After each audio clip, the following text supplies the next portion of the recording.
Okay, I'm getting there.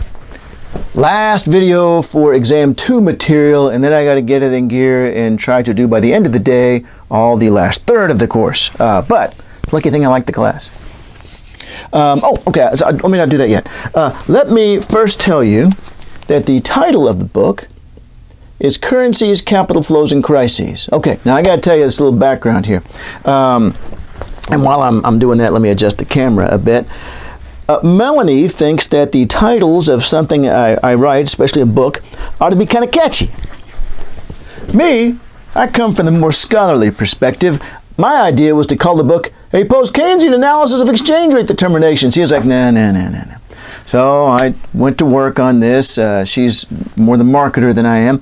And I came up with, hey, Melanie, how about currencies, capital flows, because that's what we've mostly talked about, right? Currencies and capital flows. But then somehow I needed a third one. And crises. She's like, that'll work. All right, I'll stay with you for another year if you come up with a title like that. So I said, okay. But here was the problem. There was nothing in the book on crises. I really wasn't going to talk about that. I was only going to talk about, well, currencies and capital flows. So, stupid Melanie, I had to add a whole new section. And that section is pages 91 through 102, okay? So there's the section on financial crises. But actually it was very interesting. I know we all like to blame Melanie for this, that, and the other, but that actually worked out pretty well. And it also enabled me to include in the section of the book where I talk about the real world, because that's going to be the next section, and I'll talk about this more in a minute, that I hated it in econ classes when here's a graph, try to apply that to the real world. Why don't you try to apply it to the real world? Because that's what I'm paying you for, is how I always felt with my professors. So, the last part of this course is me applying the model to the real world. So I'm doing it for you as an example so that you'll be able to then do so yourself later. And so, coming up with a model of financial crises was helpful in being able to talk about some financial crises, some historical ones, in the last part of the book. All right, so I had to do a bunch of reading, right? And the thing about financial crises is that they have different sources. But the theory I came up with was, and I think this is right, that the conditions that create a crisis actually cause tension points where we might break and then collapse in a number of different places at once, right? That they logically create tension points in a number of places at once, and where it actually breaks is to some extent a historical accident, but it was going to break somewhere. It's like, let's say and there's going to be 3 tension points. Let's say you have a 3-legged stool and you're putting weights on it, and weights on it, and weights on it, and weights on it, and weights on it. Stool's eventually going to break, right? I mean, you know that. You know it's eventually going to break. Now, you don't necessarily know which leg is going to break first. And that's going to be an accident of, well, this weight was put a little bit further to the right than the other one was, or something like that. I view financial crises as a situation where there's weight being put on a 3-legged stool, or however many legs you think there are tension points, but for me it's 3. And one of them's going to break, all right? That is clear. If we continue to put weights on that 3-legged stool, the stool is going to break. Now, we can take bets on which leg's going to break first, sure, but really, honestly, that's an accident. And so that's the way I view crises. What I'm going to say is, there's 3 tension points. Let me find my notes here again. There are 3 tension points, and that we can't really predict a priori which one is going to be the one that breaks, but we don't need to, all right? We don't need to, because all we're really worried about is it broke. And let me explain that to you. Let's see here. Okay, let me give you the 3 tension points, and then I'll go into the diagram and stuff that explains it.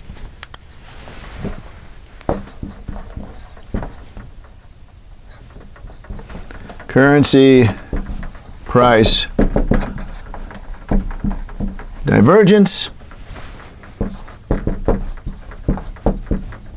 financial returns divergence and financial fragility. Okay, so any financial crisis is creating pressure in all three of these places at once. And let me just add this.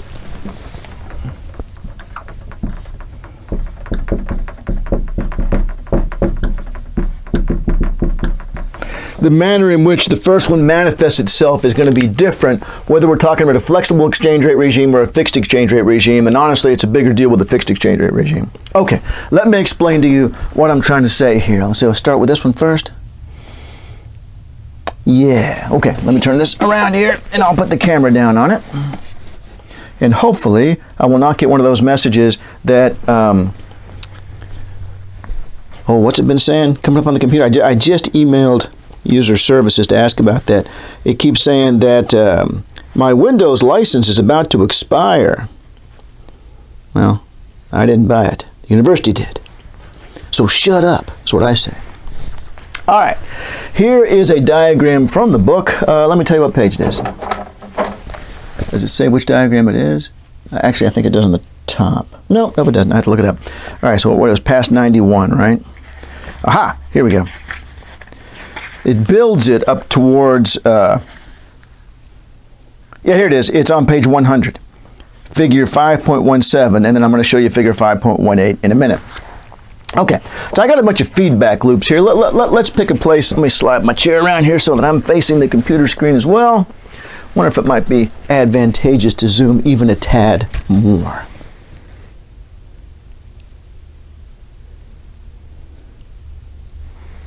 Okay. Let me turn here and decide where I want to start. Okay, let's take this top one up here first.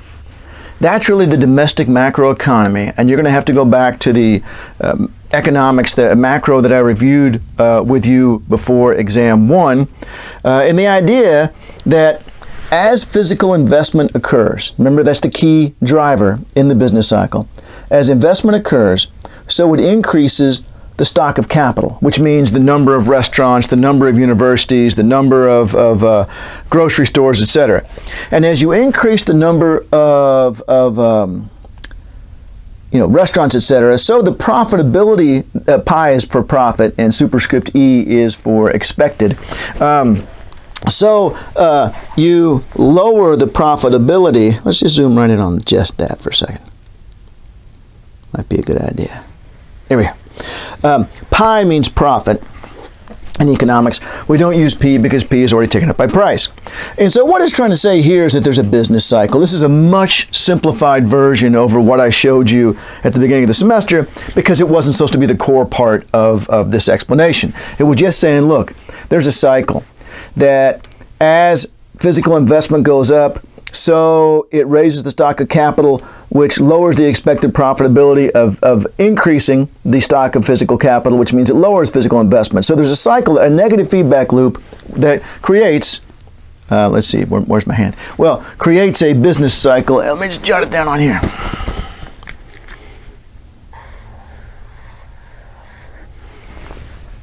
Where are we? There we are. Business cycle, all right? The idea that we don't get, as is explained in the neoclassical macro, well, it'll stay at full employment forever. No, it won't. There's going to be cycles. All right, there is an inherent cycle, even without things like COVID screwing everything up. All right, even without that, we have the problem of that. So there's a built-in cycle up here in the macroeconomy. Again, this is why we reviewed macroeconomics back when the semester started. Now, let me go down to financial returns divergence. Let me back out a little bit.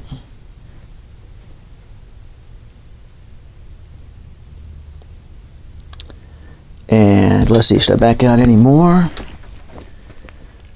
No. Let's just go that far for now. Let's just go that far for now. Okay, so what this is setting up over here, and I just want you to look at this part right here, is this is going to be the run-up in the stock market that occurs during an economic expansion. Notice we've got this plus sign here, but it's dashed, all right? So it's not always reliable. That sometimes and that's the whole problem. Sometimes, then this is like stock prices, all right? And these are the actual returns of the companies. So that during the 1990s, stock prices are going up and up and up, and I'm going to add some more stuff down below this to show you other reasons why it goes up. But during the 1990s, we've got stock prices going up by 20% per year for 5 consecutive years, inflation adjusted. Guess what? Profits were not doing that, all right? So you've got this factor emerging from uncertainty and animal spirits that are driving up stock values. And again, this is not supposed to be about the domestic macroeconomy, so I didn't spend a whole lot of time justifying that part of it, because what we're going to have is we're going to have a problem down below here that has to do with the international economy. But the idea here is that there tends to be a divergence between what the firms are actually earning and their stock prices, what the macroeconomy is actually generating in terms of real profits, and what the stock prices are doing. And since ultimately a stock price is supposed to be linked to the profitability of the firm, because it's supposed to be the share of the profits that are going to the owners is supposedly one of the core values of the stock. It should be very tightly linked to this, but it's not. All right, there's a link.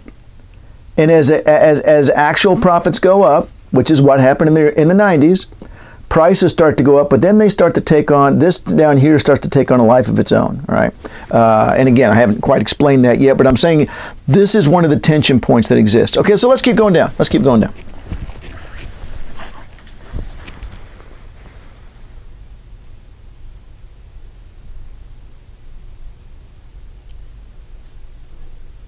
No, let's do it this way. All right. Here we go. Okay. So now I want you to look down here. Is that focusing right? I can't tell. All right, it's focusing well enough. All right. I want you to look down here. As the stock prices are going up in the United States, so that's going to create bandwagon purchases of domestic assets by domestic citizens and by foreigners, right? Just as happened in the 1990s. We've got people buying it because it's going up, right? Not because they have. I got to tell you, it was a fascinating phenomenon. Everybody thought they had this brilliant investment system, and they're investing their own money. I come up with this new system. Well, yeah, but the stocks are going up every year, so it doesn't really matter what your system is, unless your system is sell everything. All right, then that one's not going to work. But you can buy pretty much anything, and your stock portfolio is going to go up in value. So people are jumping on the bandwagon, which is creating net inflows of portfolio capital. All right, that not only are domestic citizens doing this, but foreigners are too. They're looking over at the United States, and again, I told you there's going to be an example of this in the 1980s. They're going to step in and buy this up too. And so the total net demand for domestic assets is going to be continuing. It's not only going to be from the domestic citizens now, it's also going to be from foreigners as well. They're stepping in and trying to get a piece of the action, if you will. All plus signs. It's a positive feedback loop. As this goes up, it encourages bandwagon purchases, which causes net inflows of portfolio capital, which increases the net demand for domestic assets, which increases the domestic asset value. Now, does this go on forever? No, because eventually one of these breaks, the 3 tension points, as we'll see with Thailand when we get to that. Eventually one of those is going to break. It could go on forever. If it's like, can you continue putting weights on top of that 3-legged stool forever? Well, no, you can't. I mean, you could if the legs stood up, but they're not going to. So we've got this extra demand here. Again, I'm trying to focus here on the international aspects of this rather than the domestic, because we've got clearly a domestic story alone to tell here as well. But I'm trying to focus on the international part. And now look at this, though. If you're having net inflows of portfolio capital, that means people are buying your money, right? In order to buy a U.S. financial asset, you have to buy dollars. So that's going to drive up the value of the dollar. And as you drive up the value of the dollar, think about this. Okay, the stock market's going up by 20% per year in dollar terms, but now the dollar's also rising? Relative to your home currency? Well, then that means that U.S. stock values are rising by more than 20% to you. That not only are they increasing in 20% per year in their own prices in dollar terms, but if the dollar is also appreciating, you're making money off of that too. You're making 20% plus however much the dollar's going up. So this is really, so we got another positive feedback. I'll get to this in just a second. Another positive feedback loop right in here. That as the dollar value goes up, so that makes it even more exciting to buy these American financial assets, which causes net inflows of portfolio capital, which drives the dollar up, which makes it more attractive, and on like that. Yeah, all right. Now, the second, I guess, tension point here is right here. And honestly, I don't want to say that. I was going to say it's not as big a deal in a flexible exchange rate system. It certainly can be. It certainly can be, but it historically hasn't been. The real problems have been with a fixed exchange rate regime, which I'll get to after I finish this one. All right, so your currency price is being bid up, up, up, up, up. What if it's being bid up past what you and your colleagues, let me grab our diagram over here, what you and your colleagues, oh, I don't need that, believe is the reasonable value of the dollar. Because that's what you're getting off of this, other than the technical analysis, which is certainly going to be kicking in when the dollar prices are going up. But, as far as the mental model forecast, it is quite possible, and you will see historical incidents of, the domestic currency value is going above what the market believes it ought to be. But, well, why do they stay in there at all then? Why don't they all just sell? Because as long as the price is still doing this, there's money to be made. It doesn't matter whether I think it's logical or not. And if I buy right here and the price comes down, I don't lose simply because it turned. I only lose if I don't sell before this, or however far I need to sell in order to cover whatever the transaction costs are. But if I can sell right here, all I got to do is buy on the upturn and sell right after it starts to turn down. Unfortunately, everyone is thinking that. And so when everyone does that, it causes the decline to be even steeper. But that's okay. That's the game. All right. So you will absolutely read about periods during in the currency market where the interviews with dealers are, the price keeps going up. This happened at the end of the 80s. I can show you interviews where they're saying, the price is still going up. We're not entirely sure why, because all the reasons that spurred this on are gone now. But I guess it's bandwagon effects, that is still raising it up there. But the further these get apart from each other, the further those diverge, and I should have made this point up here. I'll do it in just a second. The further those diverge, the less it takes for someone to panic. The further those two get away from each other, the more you believe, wow, that's been bid way up. The smaller the piece of economic news that comes out from the Federal Reserve Bank or from the OECD or whomever, or from the lips of some central banker, the less it takes to start this part of it. Let's get the hell out of here. And of course, when everyone else jumps on board, it's the even steeper curve. So again, the further apart these drift, the less it takes for the collapse to begin. Now, going back to my analogy with the three-legged stool, the more weight we've got on the stool, the smaller the additional weight needs to be to crack the stool, to make the legs break and have it all come down. All right, so same thing here. The further those diverge, and everyone can be well aware of the game. It doesn't have to be that everyone's tricked. They're like, whoa, I can see what's going on here, but hey, as long as it's still going up, I can make money. All right, so I'm going to keep buying, which of course continues it going up. But man, my finger is ready to sell. I'm ready to hit that key that says sell. The worse, the more further apart these get. And I should have made that same point up here, and I didn't. The further apart these two get, the firm's actual profits and the stock price, the less it takes for the same process to get underway. Do you remember, well, you don't remember it, but have you heard of what happened with Enron? It was a company in, let's look it up here. What was it? I shall ask my telephone rather than take that screen off. What was Enron? An American energy, commodities, and services company based in Houston, Texas. It was founded in 1985 as a merger between Houston Natural Gas and Internorth, both relatively small regional companies. And what happened was they were found guilty. Let's see, when was it? They were caught lying, 2001. They were caught lying about their actual profits. And the problem was that their stock prices weren't justifying the profits. I'm sorry, the other way around. The profits weren't justifying the stock prices. For that individual company, the stock prices are going way up, but the profits weren't. And not only does the company have a vested interest in keeping the stock price high, but also the executives owned a lot of stock. So that was a big incentive. So, which accounting company was it again that got in trouble? Because an accounting company helped them lie about what their actual profits were. Let's see here. Arthur Andersen. And if you look up the Wikipedia entry for Arthur Andersen, it says was an American holding company based in Chicago. They kind of got in trouble.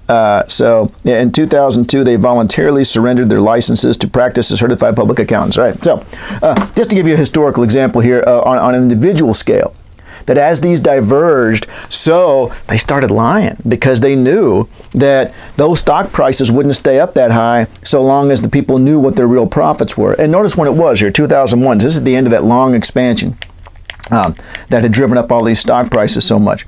All right, so there's two possible sources of collapse. And notice they're all really being, well, okay, let me add this to the top story that I should have added in the first place, John.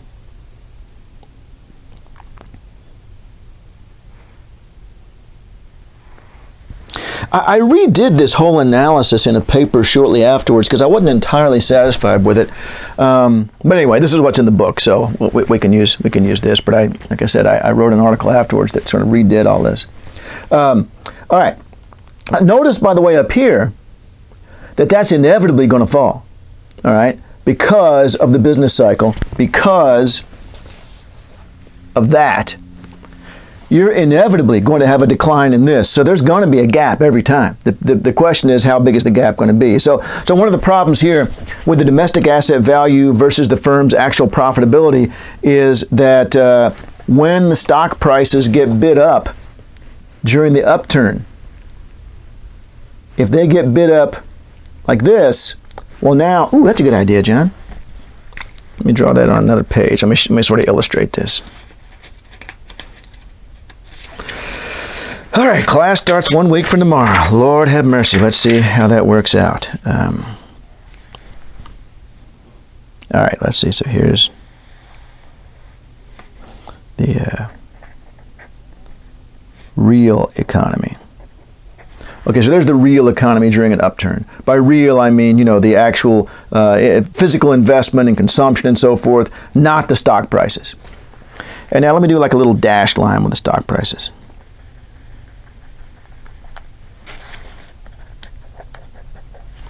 And let's be generous and say the stock prices start off underestimating how well the firms are doing, which, if you remember from the first part of the course, is actually quite possible because we've just come out of a recession, so they may be underestimating the value of the companies. But then what tends to happen, for reasons we're talking about right here, is that the stock prices will overshoot the true value of the firm, and as well as that can be determined. And this gap right here,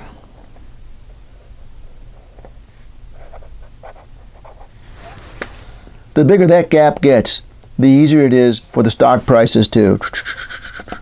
And the stock prices tend to be far more volatile than the actual profit rates do, as you can imagine. All right, so then the last one, the last thing we've got on here, the third and last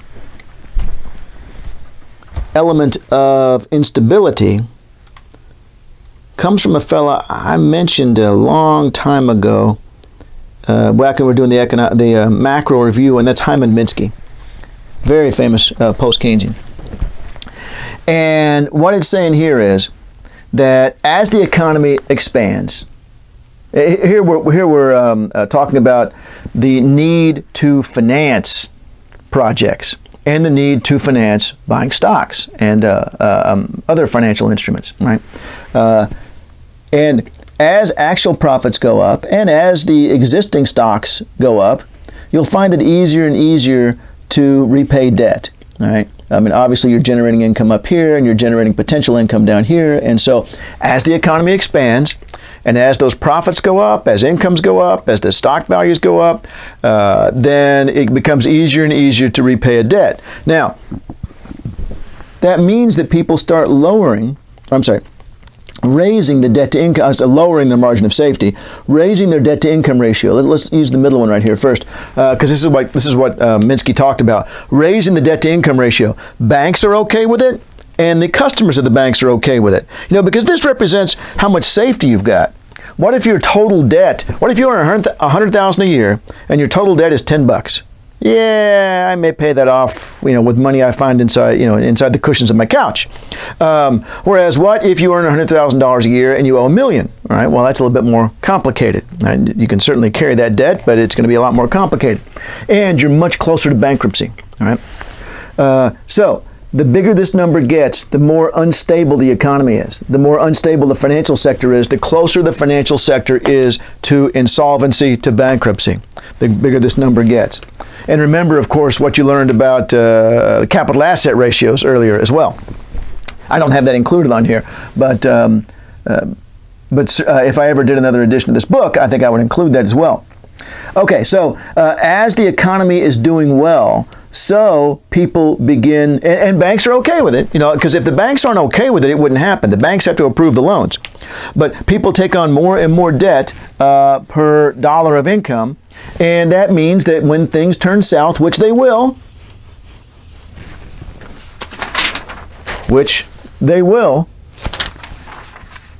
you'll be much closer to bankruptcy and insolvency than you would have been had you not driven this up. Another fascinating thing that happens and we'll identify all these factors here when we get to the Mexican and the Asian financial crisis before exam 3. But another fascinating factor is that people start to take out more short-term loans and rather than long-term. Well, here's the problem with a short-term loan. The problem with a short-term loan is that, let's say it's 1 month. If interest rates have changed next month and gone up, then we're in a much more difficult position than we are if it's a 20-year loan. If it's a 20-year loan, the terms of the loan aren't going to change for 20 years. Your income could change, but the terms of the loan can change very quickly, and that's what's going to happen when we talk about, let's see, I can't remember now which one had it worse, Mexico or Thailand as far as that was concerned. Here we go. I got my data right here. Wow, check this out. Mexican financial crisis. Domestic debt to GDP rose by almost 400% leading up to the crisis. And in Thailand, where they were basically using the money to buy real estate, this was a huge deal. Their short-term debt as a percent of long-term debt doubled. Right, so people were like getting these quick loans that were presumably easier to get than the long-term ones because the bank figures, well, we'll know next month whether or not you're going to pay it back or not. Unfortunately, though, that means that if you don't have the money by next month and you were planning on just taking the loan out again, recycling it, then you can have very different terms after that. And it could turn out to be that now, because of the economic crisis, interest rates have gone way up, which without a central bank acting to force it to do otherwise, that's what tends to happen. In a financial crisis, the interest rate tends to go up. The only reason we don't see that in real life is because the Fed steps in and stops it from happening. But otherwise, that's what the banks would do. When they're in a very difficult spot, they start charging more for loans. And then the third factor here that also, so, as things are going better, so like, we can take out that short-term loan, no big deal. As I said, it doubled in Thailand leading up to their crisis. And then foreign loans. Taking out loans in somebody else's currency. And in Thailand, that increased by about 40% in the years leading up to the crisis. And in Mexico, 1/3 of all loans are being made in foreign currency, which almost certainly means the dollar. Okay, so what's the problem with that? Well, if your company in Mexico also earns income in dollars, that's not too terribly dangerous. But if your company in Mexico earns income in pesos and you owe money in dollars, then if your currency were to depreciate, all of a sudden your loan becomes much more oppressive than it was when you started. So all three of these factors tend to cause the financial sector to become increasingly unstable, increasingly fragile. I mean, Minsky's words are perfect there. It's increasingly fragile. It takes less and less of a disturbance in the force, if you will, to cause a downturn. And now, let me back out here. We got the whole thing.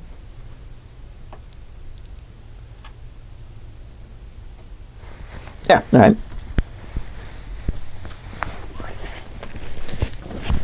So, as the economy is on an upturn, all these things tend to build up. Now, why don't we therefore see a crisis every year? Well, and this is something that's talked about in the neoclassical literature as well, and that is that actually crises tend to emerge because there's been some unique, exciting event at the opening point, which, if you think back to availability, this would make a lot of sense. And for the post-Keynesians, what they're going to say is that this sort of common candidate for dramatic events that may trigger one of these bandwagon-dominated runs is financial liberalization programs. Both Thailand and Mexico went through this, huge financial liberalization program leading up to the crisis, opening up their economies to foreign money, lowering the ratio of funds that banks had to keep in the vault, lowering capital asset ratios, and so on. And we'll talk about later why they did that. But this had a sudden influx of foreign money, right? And so this has a once and for all boom in the market, and a big one that then continues. All right, so it's not business as usual when one of these things happens. Yes, these are always occurring, these processes during regular times, but we typically don't see these big crises unless there's something that caused a big boom at the opening bell, if you will. And for both Mexico and Thailand, it's going to be that financial liberalization programs. Now let me switch over to another one here, because I want to show you the one with the fixed exchange rate. There it is. One with the fixed exchange rate. But actually, first, before I do that, I want to show you what it says in the book about... No. Let's wait, because one of the answers also includes the discussion of this. All right. So this diagram is identical to the previous one, with one exception. And that is the bottom right, where it's the currency market. And let's zoom in on that. Let's see, has that pretty much got everything I need? Yeah. This one is identical to the previous one, except it's treating the currency market differently. All right? And there's a couple of issues here. Okay, so if you look from like right here, cover that up for a second. Right here and everything linked to it, which, yeah, maybe I can cover it up with a piece of paper. Let me get it just the right size. Really high tech here. Let's see. Nope, needs to be a little bigger.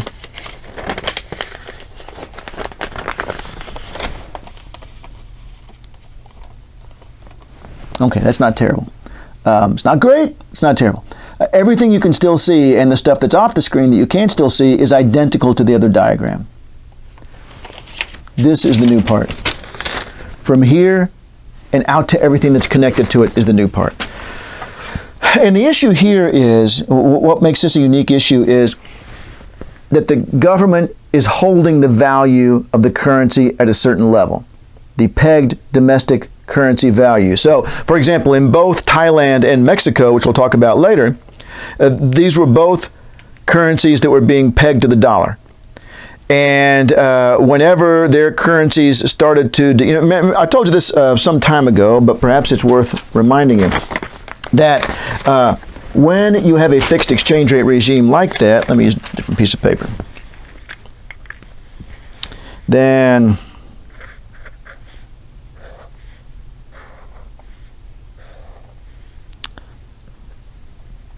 so let's call this $2 equals £1, but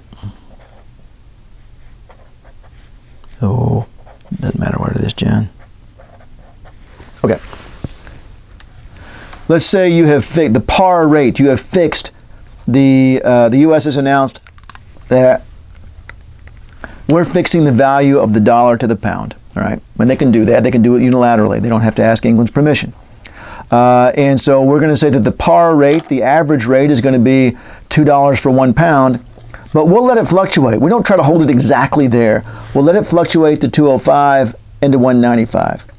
Now 205, let me jot this down here.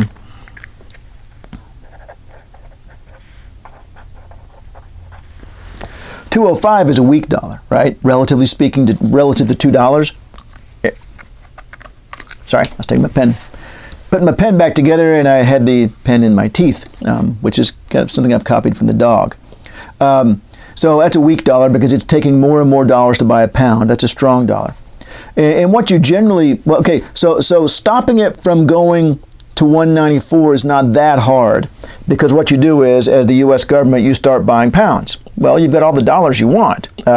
We make dollars, so you can't run out of dollars buying pounds. And so you can stop it from getting the 194. What's more challenging is keeping it from going above 205. Because what you need to do is to make the dollar stronger. And to make the dollar stronger, you have to buy the dollar. And you can only buy the dollar with something other than the dollar. And ideally, in this case, you'd be buying it with the pound. And the U.S. government can run out of pounds. So the U.S. government can run out of the ability to prevent the dollar from depreciating any further. Yeah, all right, let's see. So it can run out of the ability to stop this from falling, stop the dollar from falling. All right, that is your foreign reserves. Your foreign reserves are what allow you to defend your own currency from falling. You can always stop it from rising. That's not hard, but stop it from falling. And so therefore, how much Mexico and Thailand had in foreign reserves indicates how sustainable the peg was, how sustainable the rate where they had said it was. The more you've got of this, the more sustainable the peg is. And let me read to you from the chart we're going to cover later what happened in both cases. Here is Mexico in 94, and the current account deficit, and one of the ways they measure how big are your foreign reserves, because, well, it depends on how big your country is. If how much you need depends on how much you deal internationally. And so the way they typically measure this is the ratio of your foreign reserves to your current account deficit, because your current account deficit is going to be something that's going to be, everything else being equal, driving down the value of your currency. And the ratio for Mexico of their current account, of their foreign reserves to current account deficit, fell from 200% to 20%. So they had twice as many foreign reserves as their current account deficit when this run-up started, and then 20% right before the collapse took place. For Thailand, it wasn't as bad, but it did fall dramatically. It fell from 400% to 250%. Right? So in both cases, their ability to defend the currency was rapidly decreasing as they led up to the crisis. Okay, so what else have we got here? Well, we've got this pegged value, and so I wish I could write on the screen, but we've got this pegged value right here, and actually I guess I could open this in another, well, I'm not going to do that, 'cause I don't think it's worth it. So Mexico's got the peso pegged to the dollar, right? Only in the minds of foreign currency dealers, via their mental model forecast, in the minds of foreign currency dealers is what they think the value would be if it weren't pegged. All right, and these two gaps here, the currency price divergence and the gap are going to be very similar, unless we have the problem we had in the last one, where this is being driven up by, well, in fact, that's going to be exactly the problem, John. It's going to be driven up by bandwagon effects. But let me slow down and do that again. So the big problem here is going to be when the pegged value differs from what the market participants think the value probably ought to be. And this is exactly what happened in Mexico before the crisis there. That there were a lot of inklings in the currency dealer conversations that really the peso shouldn't be that valuable relative to the dollar. So there was a lot of worry about that. But, as it was, the Mexican stock market was fairly, high. Again, we'll go into details later. And it was being made possible for, well, let me save that for later. All right. So anyway, there were indeed conversations about whether or not this was drifting a long way away from this, and that creates a really important divergence. And this right here, that connection there, oh, I could tell you about it, but then it's going to, I think it adds unneeded complication at this stage. Let me just say that, well, no, let's do this. All right. So there was definitely the idea in the part of foreign currency dealers that these weren't the same anymore, that there was a significant difference, and that in fact the peso should have been weaker. But at the same time, Mexico was experiencing big financial capital inflows. And so they're having this process take place so that the value of the currency was, what would have been the free market value of the currency was actually fairly strong relative even to the mental model forecast. And remember what we had a moment ago. See if we can find a little arrow thing here. Yeah. On the previous one, that's all there was the gap between the mental model forecast and the domestic value, and the domestic value could be pulled away from the mental model forecast by these bandwagon effects. Well, we've still got that here, only now we have an additional problem. Now the thing is that when there are people buying the peso in order to buy Mexican financial assets, that prevents the government from having to do it.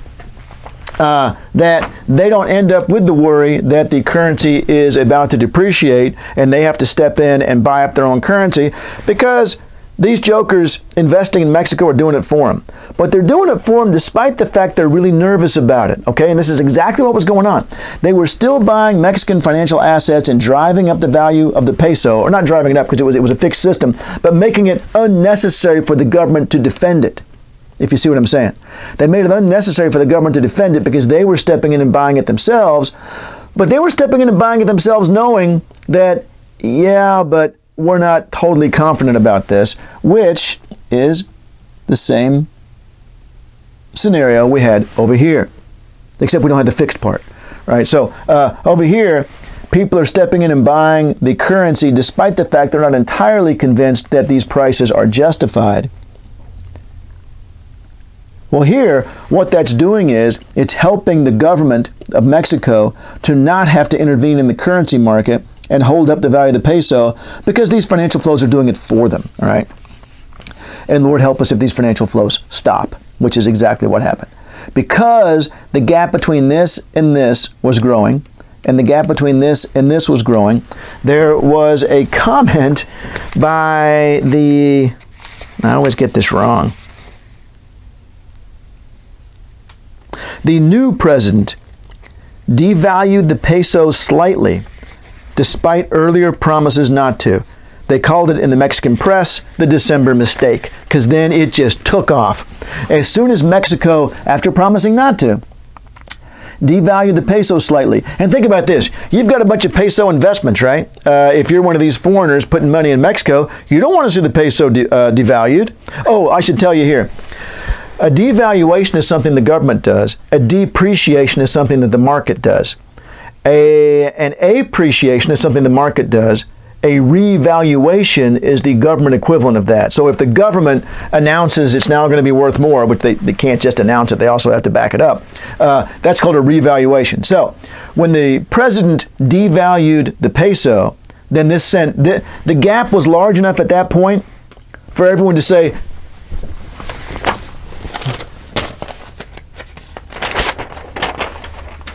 let's get the hell out of here.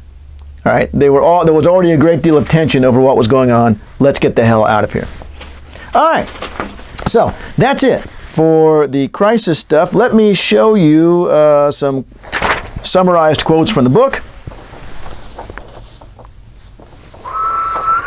Where am I? John? You know what? I'm going to have to zoom it back out a little bit because I found it easier to focus properly when I had that.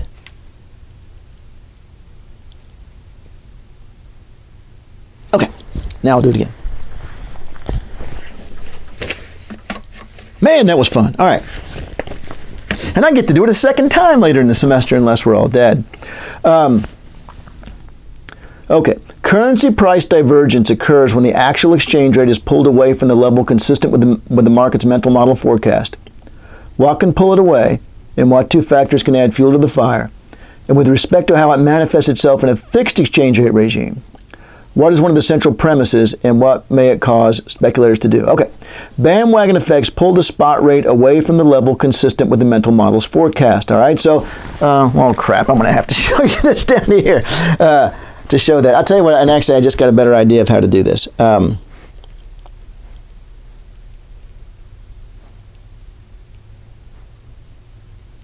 Okay, the bandwagon effects that are, whoop, looks like I can zoom in a bit more if I want to.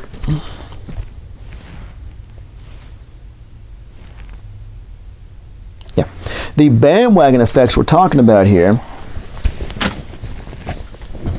are right here. And, oh, I'm sorry, let me go back to the flexible exchange rate regime rather than this one. All right, the bandwagon effects are right here, and they're pulling the price of the currency further and further away from what it says here, from the level consistent with the mental model's forecast, all right? And now, let me actually show you that.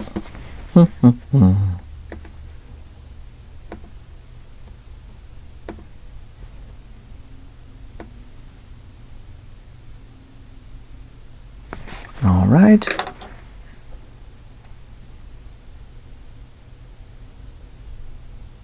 Study questions. There they are. Okay. Control H. Slide down to the appropriate section. Okay, so now I can switch back and forth between these two. There we go. Rather than showing on the piece of paper, I'll just show you on the computer screen. The bandwagon effects pull the spot rate away from the level consistent with the mental model's forecast.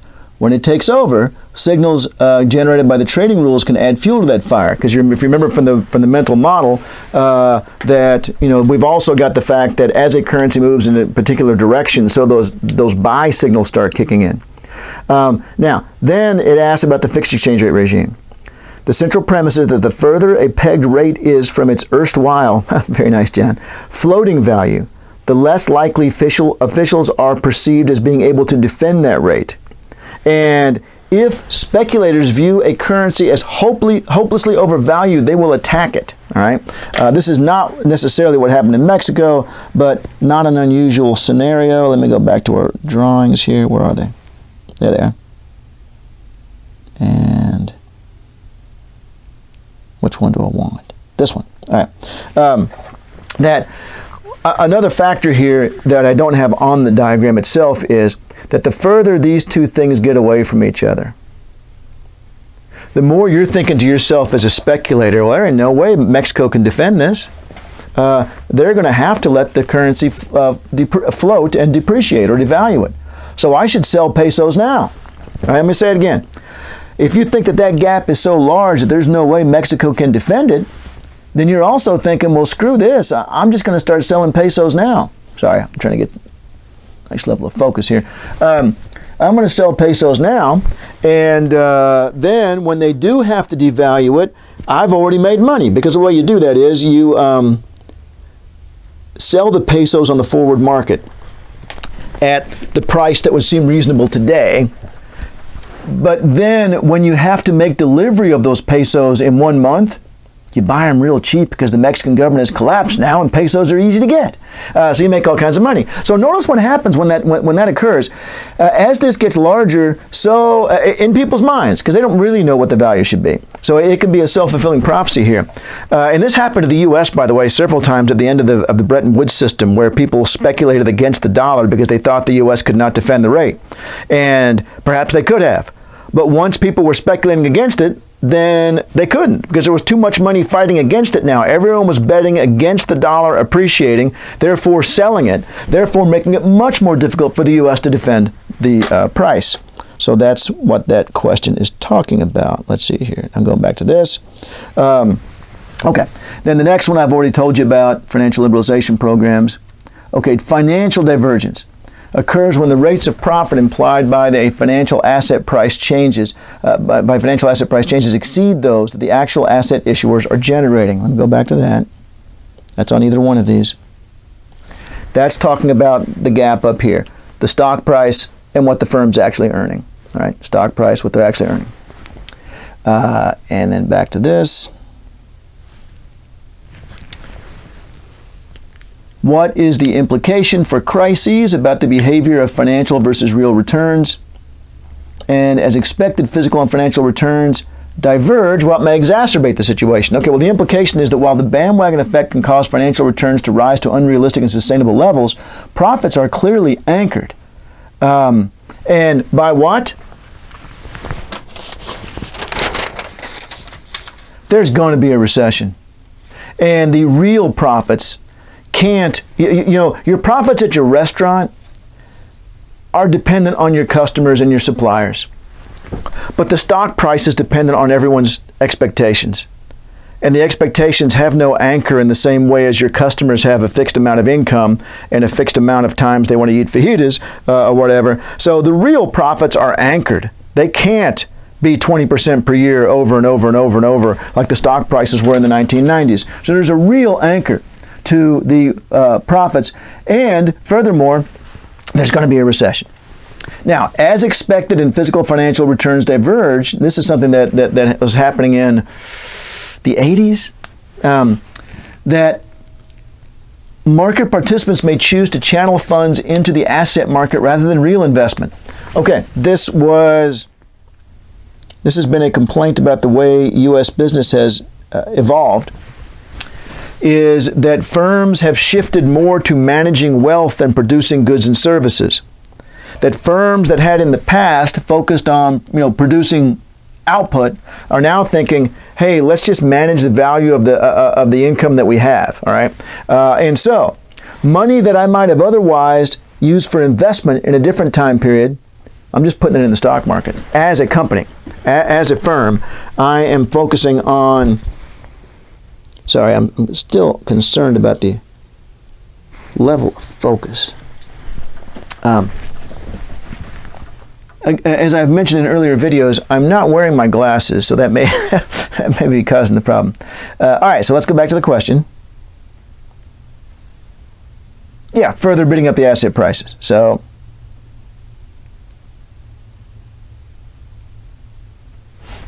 not only are these diverging, but the more they diverge, the more I am induced as the firm to not put the money here and instead put the money there, which makes the divergence even worse. And then the last item on this,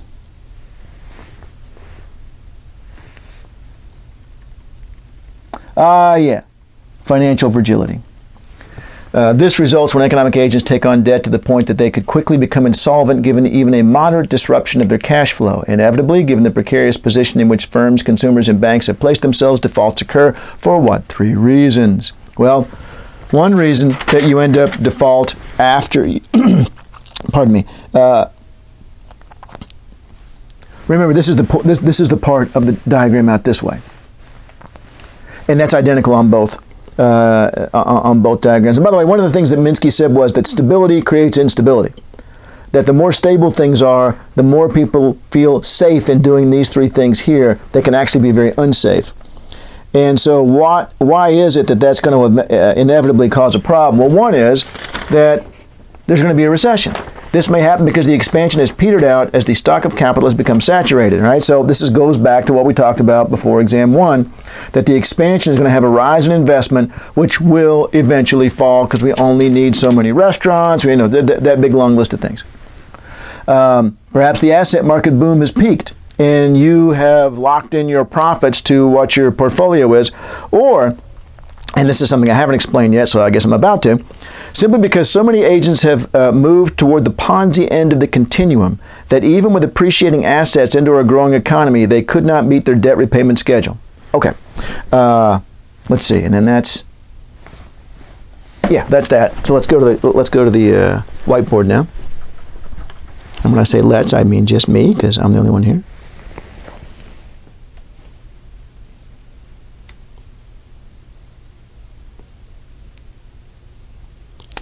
And I hope when we get to specific examples of crises that this stuff will become more clear. Because you know how it is with any of these things. I mean, it's one thing to go over the sort of general dynamics of it. It used to be a company. And another to actually understand, okay, but what would that look like in practice? So we will definitely do that later. Let me get my eraser.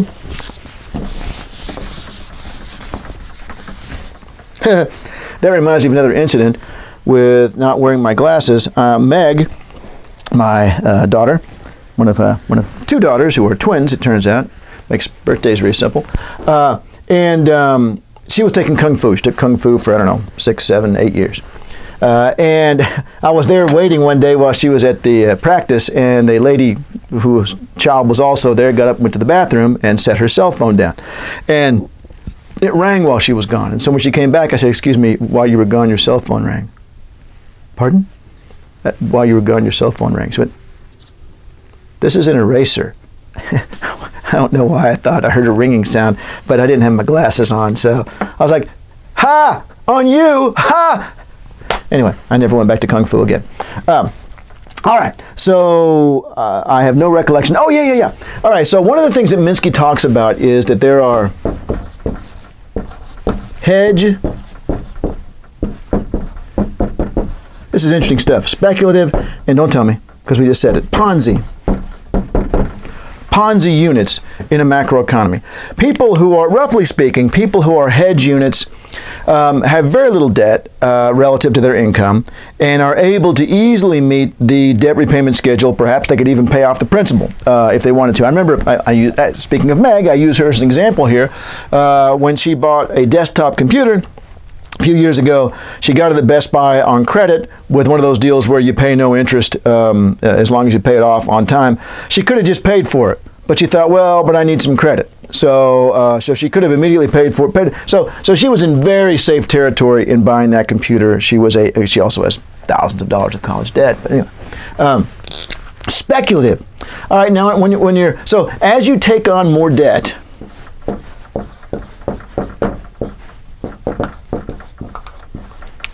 as that rises, so you're going to move down this continuum.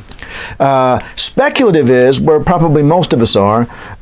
We don't have enough money to pay this thing off right now, but I mean, we're meeting the monthly payments okay. Ponzi units have taken on so much debt that they must continually borrow just to cover the interest payments. They don't even have enough income to cover the interest payments, all right? And so this question was finishing off with, if enough people have moved down here, then we're already screwed because we can't pay the interest payments. And so even with an appreciating stock market. Now, let me tell you why someone would do this, because it's very interesting.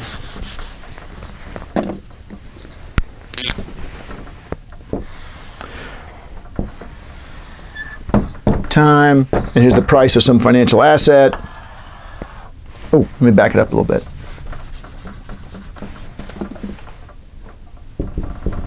And here's today. All right, let's say you believe that it's going to continue until today plus 20 or whatever, it doesn't matter, so sometime in the future. And you're very confident about this. Well, let me ask you this. Let's say that you've traveled into the future. I know most of us have. And you have seen this year's Super Bowl, right? You didn't just, you watched the Super Bowl that's going to happen in 2021, God willing. You've watched the Super Bowl that happens in 2021.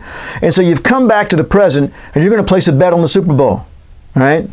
How much money are you going to put on it?